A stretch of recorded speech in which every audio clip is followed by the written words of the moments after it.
నిత్యస్యోక్త శరీరిణ అనాశినో అప్రమేయస్య తస్మాద్యుధ్యస్వ భారత. ఇక్కడ ఏం చెప్తున్నారు? అంతవంత ఇమే దేహ, ఈ దేహాలు అన్నీ కూడా అంతమైపోయేటటువంటివే.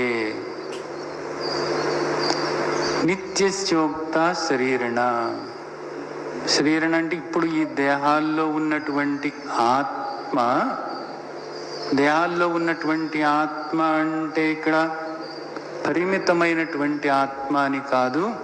ఇక్కడ శరీరణ అన్న మాటకు మనం ఏ విధంగా అర్థం చేసుకోవాలి అంటే శరీరాన్ని ధరిస్తున్నటువంటి ఆత్మ అంటే ఈ వేషం తీసుకున్నటువంటి ఆత్మ. ఏ వేషం? ఈ దేహము అనేటటువంటి వేషం, ఇది ఒక వేషం.